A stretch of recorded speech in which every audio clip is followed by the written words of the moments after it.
Howdy, you're watching the Think Brazos podcast. We host conversations with locals, politicians, and policy experts to help families thrive in Brazos County, Texas. So when you're thinking about how to make your community better, just remember, think local, think Brazos.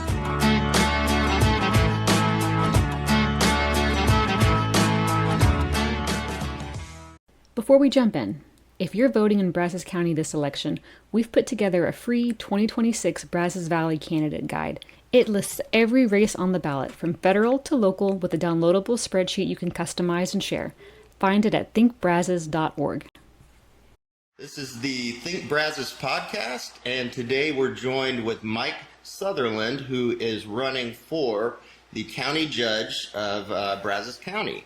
So, Mike, thanks so much for coming on the podcast. We really appreciate it. Well, I'm glad to be here. Thank you for doing this. I know you've done it for quite some time. Absolutely. You got a lot of publicity and a lot of interesting ideas out on the table for a lot of people. Well, we love doing it, and we hope to keep doing it. County judge, that's a pretty big position. Let's go into I know you've been in city politics for quite a while. Let's go into your background and why you're running. Where do you want to start? Military or what? Military. Okay. Let's talk about that. I was drafted, started as a private. Okay. And then as it went through the system, I learned how to get things done. When was that? I was drafted in 66, October 66.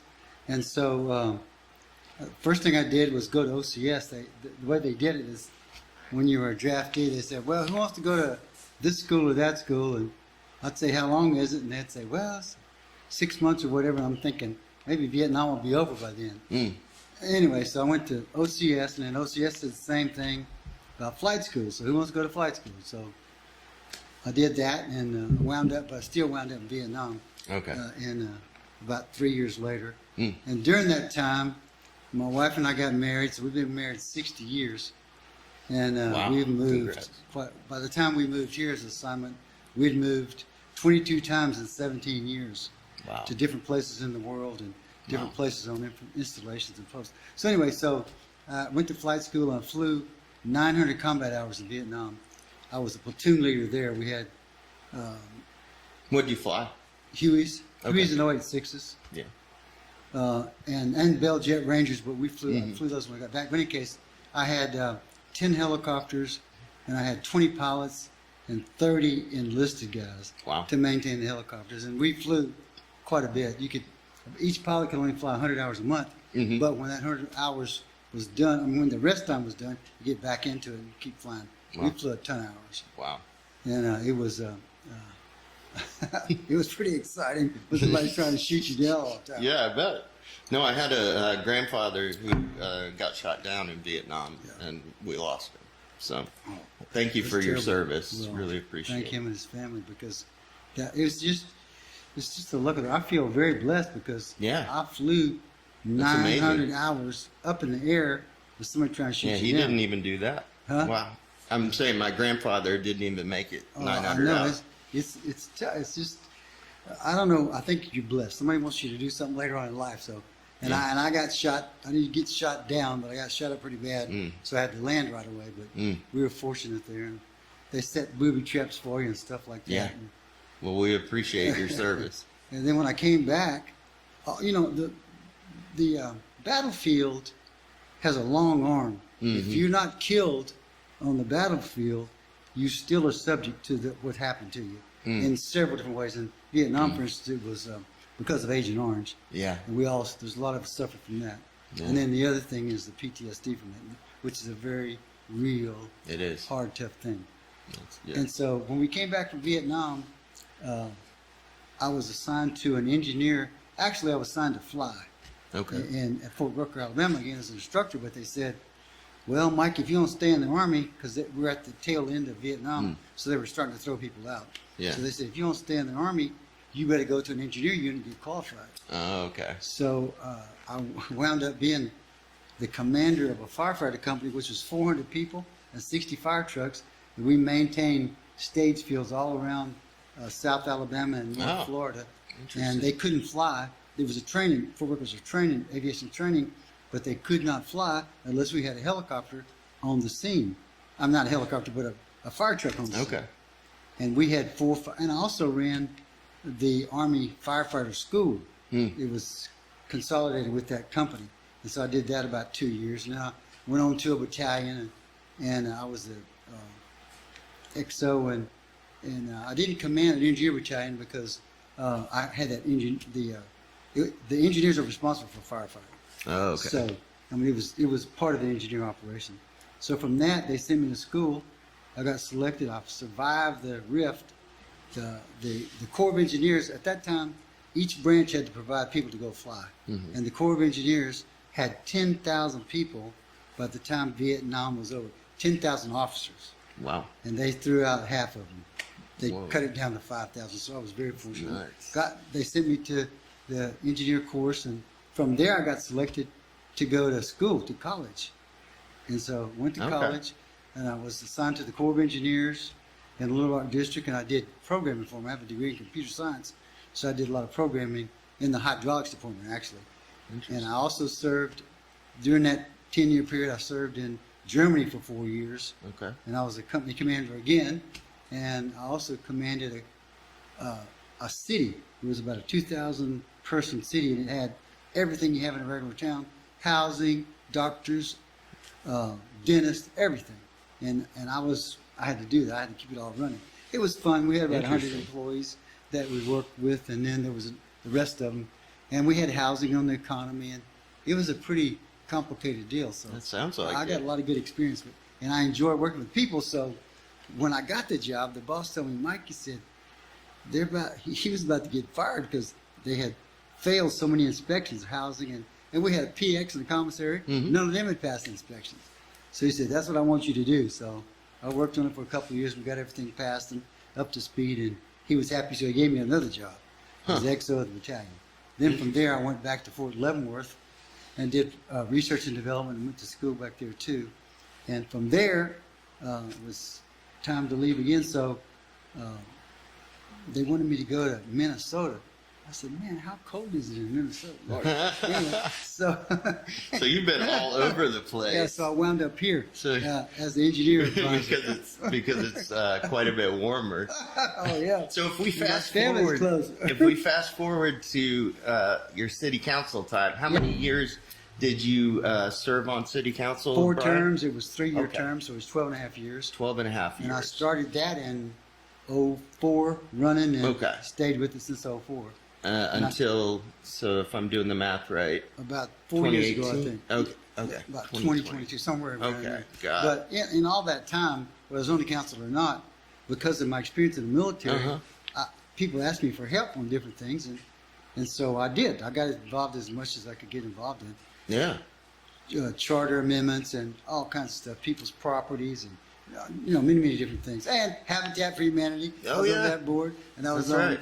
Well, if you talk about that kind of stuff, I was on Habitat for Humanity president. Yeah. I was president of the regional Red Cross during the West blow up, and During the West train blow up? no, that plant that fertilizer okay. plant blew up there, Okay. and it destroyed the whole town. Anyway, Oof. and so I was on that. That was one of the things. And plus, one time they evacuated the city of Bryan because of a Yeah, I similar remember incident. that. Well, Mhm. I was at the Reed Arena taking people, housing people for the city, and they didn't have any computers or anything. So anyway, it was Wow. and plus with animals we had to take care of. So So I mean, a lot it's- of different service. I've been in different positions that require not the regular thinking. You have to figure out where you are and what you're doing. No communication, stuff like that. So Yeah. you have to come up with So- alternatives. In terms of, and I'm sorry to Go ahead. have to speed Yeah, things up, go ahead. but in terms of you running for county judge, Mm-hmm. what would you say are maybe a couple of your main priorities or reasons for wanting to run for this Okay, the position? reasons, well, it's because of my faith and I love people and my experience. Okay. And with all those together, they have driven me to look at what the county was doing because, number one, I was trying to get a veteran street record in, and they ignored us on that. And then when this Inner East Loop started, a couple people asked me to go take a look at that to see if there was any issues that I could find with what they're doing. And so I did, and I looked at it, and there was many issues that's wrong with it. And so during that time too, you go to the commissioner's court and you testify. And the people that were against the inner east loop testified for 8 months at every weekly meeting for 8 months. And what happened is that you go up there and say whatever you need to say, but who's checking it? Who's saying, hey, but we need to follow up on that? Nobody. And not only that, but the people that testified were treated really poorly. They cut their times, they interrupted them, they did many things that reduced the possibility of them getting their message across. So that's the better treatment court, and getting information from the people that a way that can be dealt with is one of my major issues, because we get into all kinds of trouble because they don't listen to people. Like if they had listened to those no East Loop people, then they could have stopped that a long time ago, and maybe be working on getting it off the MPO map, because the county stopped supporting it. However, it's still on the MPO map, and 4 other entities have won it. So that's going to be an issue still. So, and as long as that road is on that MPO map, you can't build anything in it. So, in terms of, I think what you're getting at is things like transparency. In terms of transparency, openness of the county, what are some ideas that you might have? I know there's a back and forth right now, kind of, should the county meetings be weekly? Should they be bi-weekly? Should there be workshops? Do you have specific ideas in terms of transparency that you'd like to see? Well, I think you have to consider who the people you're serving are. Okay. By the people, for the people. It's the people's organization. And the problem with information and knowledge is that consequential knowledge is spread throughout the community. It's not concentrated in the electeds, nor is it concentrated in the educated people. For instance, if you want a mechanic, you don't go to A&M. You go look around the community and find one. And so the information that's effective on how to operate the county is vested in the people. So you have to get them to the meetings, and you have to record what they say, and you have to follow up on it. When I was on the city council in Bryan, when there was a couple of other council members that were concerned about that thing, we had it set up so that if you came to the council meeting, you like for instance Habitat, whatever it was, you came to the council meeting, you said we need so and so. At the next council meeting, the staff had to produce what they did about it. And if they couldn't do anything about it, they had to say it. If it was superfluous, they had to say that. But they had to deal with you. When you say something, you're important. I don't care who they think you are important. And so that's what I'll do. And I'll do that. Plus, we need a way for people to, without going to the commissioners court meeting, express what they need. So we don't have any kind of telephone system that you can record things. There is software you can buy where a person can call in and say, I need so-and-so, and that system will transfer it to the office that needs to take care of it, and then it's got to be followed up though. You're saying there's no automated way to call into the county? You try it. You try to call I've never tried. I've never tried. You try to call the county auditor's office and say, I got a problem I think y'all need to look into. Interesting. There's not even a way to file it. So there's a lot of detailed staff work that needs to be worked on because the people need to be taken care of through all those systems. And so does the county commissioners. They need more information when they make these decisions. And I've talked to them about it at different meetings I've gone to about they're making a decision on something and they didn't have the data they needed to do it properly. Not only that, but when they get an agenda item, nobody has to say, hey, commissioners, we think this is right for this reasons, and I sign it here recommending we do it. There's nothing like that. Interesting. And until people are held responsible for what they're doing, you don't get any real progress. It stays kind of stagnant. So you mentioned the Inner East Loop. Right. That brings up a lot of... Inner East Loop. I keep calling, Inner East Loop. Yeah, right, but okay. the Inner East Loop and there's that group reference, the No East Loop. Right. And you mentioned that it's still on the plans of some of these. The MPO map, right? Yeah. And I talked to a builder that has to provide space for them. Yeah. It has to leave it open. I have too. Yeah, okay. So, but here's what I wanted to hear more Okay. generally for you, because you would be over the whole county. Right. Generally speaking, how do you, in your mind, balance the concept of growth? You know, more homes going in, not only within the city, but also, or cities, but also out in the county. Balance that with also taking care of the residents that are already there. You know, the East Loop folks, those are residents. Some of them have lived there for a long time. Right. To me, in my mind, I would not want that job of What's that trying job? trying to figure out how to balance those two things of people wanting to build new homes in the county and in the cities with those who are wanting things to stay the same. How do you manage Well, that? that How do you attitude's been balance? around for 100 years, you know. Yeah, I that's know. the way it is in the city, It's just- you just the way I've done it in the past is get with people and figure out what they're looking for, and if it's possible not to make them mad, don't do that. And with this East Loop thing, with the Inner East Loop thing, there's many alternatives. I don't even believe now, from looking at all the data I've seen, that is a good spot for a road, because I think the underlying story here is that Houston wants everybody to have a straight shot to Dallas, Yeah. and they want to avoid us. They did it with that high-speed rail, and so that's what that loop that they put on the map does. It sends people around us. Well, the businesses are over here; they're not over there in the county, and not only that, but the traffic. So you think it's about Houston and Dallas rather than Somewhere in there, I don't know. And the other thing, I did a little study on what each one of the board members would be looking for, in terms of trying to convince them that what board? the MPO board, I'm Okay. sorry, MPO board, trying to convince them, and that's where it's got to be done. It can't be done by the good old boy system, and I know you, and you know them. It's about explaining to those people that we're not going to interfere with what they want, because the transportation people, they don't need the East Loop.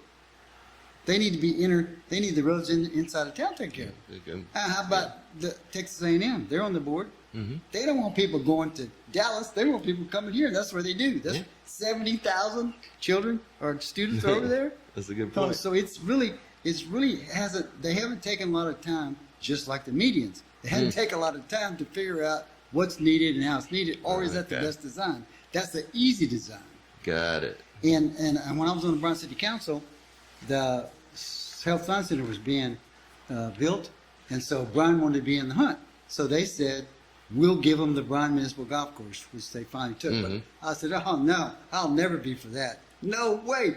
And they said, I said, the only way I would ever vote for you to present that to them is if you had an alternative plan. You had Plan B, which is where Health Science Center is now. And because I had read what she was looking for, and she wanted a separate, visible operation. And I said, the other thing is, you can't say railroad tracks and arsenic and health in the same sentence. So she's going to turn us down. And so I'm going to vote against it if y'all don't come with that second plan. So that's how we bought the 200 acres out there. And as soon as she said no, we had, okay, how about this? That's interesting. So I got a couple of questions that I really wanted to get to Okay, I'm regarding. No, you're fine. You're totally fine. First one coming up, should you be elected as county judge, one of the things that staff is going to likely bring to you in the next year is regulation changes regarding building out in the county. Some counties, I don't know if Brazos County will look at this, but some counties in Texas have more or less, outside of the city limits, done what is effectively zoning for the county. They can do that now. And they could. Yeah. They could. They can't zone, but They can can't control zone in the things. way that cities can, but they can do a lot of regulatory changes. Right. And so, for example, if Habitat wanted to build out in the county, there could be some changes that could change how You got to we have would sewer. how we would build different Right. things, roads specifically. What is your take on that? Should there be more building regulations, subdivision regulations in the county? Well, the way it's set up now, without a sewer, you can't put a hotel, you can't put a restaurant out there in the county, but you can put a data center. You know that? I've heard of that. The problem is the data centers are really disruptive to the community, to the housing around it. And if you don't have control of that, which they can do easily by the sound, I think is probably the I've primary heard that. thing. Sound, because I checked with BTU and they told me that they can't stop it. If they qualify in every way, they can't refuse electricity. I said, what if the county says, oh no, we don't want that? Doesn't matter. So Really? the water comes from Wixon on that side of town over there, on the east side of town. So if they qualify, they have to provide it.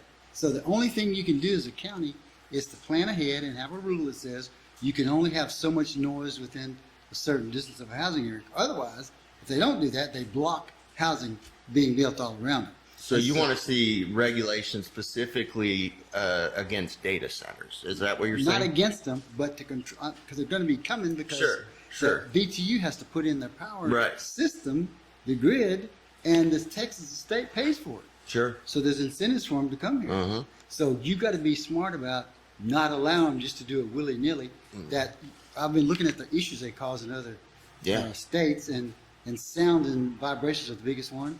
So if you solve the water and you solve the cooling or the power, then you still got the sound, which is the biggest problem. But what about in terms of rural subdivisions? thing. MUDs and Same PUDs? thing. Okay. You got to see what's good for us and how we can best fit it into what's already there. They're doing it on 1179 right now. Mhm. And I think what the problem we have to look out for is that there should be some way that the county can build or control up to the city limits, so when they get annexed, it'll be annexable to a city without having to turn people down. The roads need to have a standard. Everything needs to have a standard that they don't really enforce right now. So you're pro changing up some of the standards, is Oh is yeah, what you're saying. because you got to be prepared for growth. We're going to grow. Yeah, sure. There's sure. no doubt about it. You can't just put your head in the sand and say, "Oh no," but you got to work with people. You got to get people together, like Habitat. I would form Mm-hmm. a committee with Habitat. Say, tell us what y'all need. How Mm-hmm. it'll work for you. Come to the council. Commissioner court. Make a presentation so it's documented, and they don't just say, "Well, Yeah. we'll see you next week." You know. So That's- another issue with growth is that the county, as you know, much like the cities, is very involved in doing these agreements with large corporations to incentivize them to come in. What is your feeling towards, should you become county judge, what is your feeling towards continuing the policies of incentivizing growth through providing tax abatements? And what would those abatements look like? Because there are a lot of different ways you could do it. Yeah. You could do it 5 years, 10 years, no years. What's your feeling? Well, when I was involved in that with the city, I didn't like it because there wasn't enough. If you gave $1, they ought to return $2 to us by hiring people or whatever, paying tax, whatever. And they I was still on the council or right off at one time when they started the data center activity out there at Rellis. Oh, by the way, I put on the agenda to annex Rellis. Oh, they crazy hell about that. Anyway, but so the city of Bryan gave them $13 million as an incentive. $13 million. Relish or? Well, the data center. Okay. Data center. Okay. And then the county gave them another $9 million. So I testified. I was on television and at the court. I said, When was this? geez, I can't remember. A long time ago? Yeah, it's been Okay. about 10 That's- years that's ago fine. when they started working on that data center Yeah. out there. But anyway, and so I went to the commissioner's court, and I said, wait a minute. Why do you think those people are here? They're not coming here for $1 or $9 million. They're coming here because of A&M. If A&M wasn't here, they wouldn't be even talking to you. You know, so you're wasting our money. You don't have to give them that. So that's what's got looked at is, what are we going to get for it? Mm. And a lot of times we don't get what they say we're going to get. Okay. A lot of times, many Okay. times. So that's why I think it's important to have the citizens, like a Habitat Committee, whatever the group is, to look at that for us and make a report on it. You know, if a committee if I appoint a committee and they do a report, you don't have to take any kind of action, but you are bound to listen to them and say whether or not you're going to take action. I mean, you pin it down way past the point of going up there and saying, hello, how are you? You know? Yeah. So in Wait a minute, because the consequential knowledge is very important. Yeah. Because people know, and all you got to do is ask them. You know. Yeah, yeah. So, in the couple minutes that we have left, I did want to hear just overall, what's your vision for the county 10, 20 years down the line? Where do you want to see us at? You've said that there's growth that's coming, you know, you can't stop that. But what is your vision for the county, especially should you be elected? I think standardization and repeatability and performance requirements across the board. Because right now, the biggest problem I see is the information flow. It doesn't go to the judges. Whoever gets the information in an organization controls the organization. And right now, the way I see it, the information stops before the judges that make the decision get to take a look at it. So, plus that, systematically make decisions. There's no processes to make a decision with. You say we want the East Loop or the Inner East Loop. Oh yeah, that's a good idea. Let's go do it. And there's all kinds of data for it now.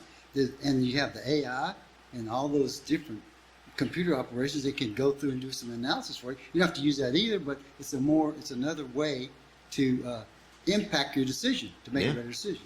And then the last, I want to see a veterans treatment court here, because we've got many young people that try to medicate themselves, and they can't do it, and they get in trouble, and that leads to their family loss and all kinds of downturns. And it's available from the VA to help us with money and people. So it's just, I really think we need that. All right. Well, is there anything real quick that we've missed that you wanted to say? No, I just got a lot of experience in a lot of different areas that I can bring to bear on this. And there's not many people I'm not bragging, I'm telling you in fact, there's not many people in town that have gone through what I've been through. From the combat to the city council and all those issues. I stepped outside the city council when I was elected to learn what was going on. For instance, I would sit in front of the P&Z at night when they got done with their meetings. When somebody came out mad, I'd say, well, what's up? What's wrong? And so that's the way you learn the system, and you can help somebody. Possibly. So that's what it's about, is taking care of people. Well, how can, if someone wants to help your campaign or wants to get in touch with you, how would they do that? They can, if they want to see the website, it's mike4brazos.com, and my telephone number is 979-229-7805. Okay. And they can email me at mike@southerland1970.us. Okay. Well, Mike, it's been fun to talk to you about your military experience and your experience on council and everything that you're interested in. And all the best of luck. Thank you very much. I appreciate it. Again, it's been Mike Southerland running for County Judge of Brazos County. Really appreciate your time today. Sir. Thank you very much. Yes.